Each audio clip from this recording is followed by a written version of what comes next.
Hey everyone, welcome back to Vlogmas. For the next 3 days, I'm going to be sharing 3 different recipes for drumsticks. There's going to be an Asian style, lemon, garlic, and herb, and also caldo de pollo. They each come with their own specific sides. These are great options for meal prep if you're tired of the same old, same old.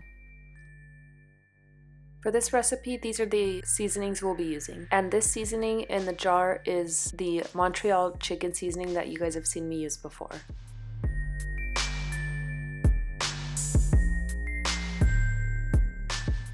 Let's get started with the juice of 1 lemon.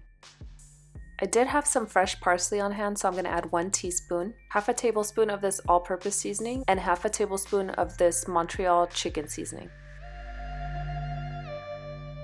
1/4 teaspoon of Italian seasoning, 1/4 teaspoon of garlic powder, 1/4 teaspoon of onion powder, and 1/4 teaspoon of dill. I roasted some garlic in this extra virgin olive oil, so I'm just going to use this extra virgin olive oil instead of using the garlic.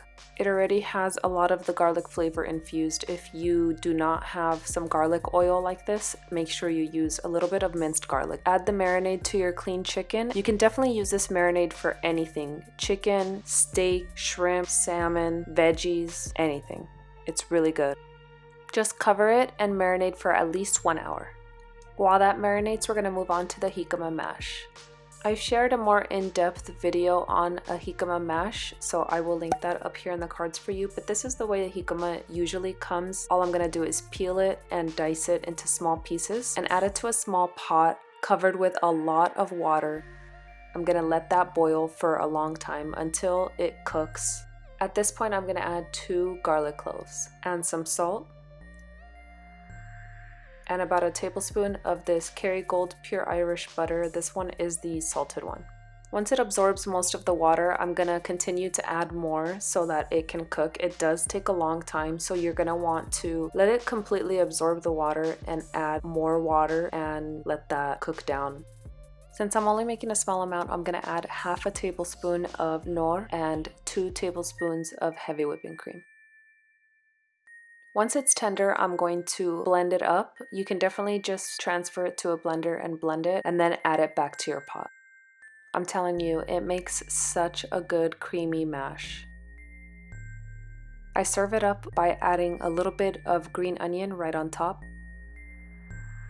and some Parmesan. I'm going to add the chicken to the grill. This is the charcoal grill, and if you guys haven't checked out my Asian style chicken, I will link it up here in the cards for you. That's the chicken that's right here next to the lemon, garlic, and herb one. I'm going to cook it for a few minutes on each side and flip in between. I do want that char barbecue flavor and taste. It's going to taste so delicious. And here's how the lemon, garlic, and herb drumsticks turned out, and here is the jicama mash. This is the 3rd of the drumstick recipes. I hope you guys enjoyed these recipes. If you did, please give it a thumbs up, share it with your family and friends, and don't forget to subscribe. Hit the bell so you're notified of when these videos are going up, and thank you so much for watching.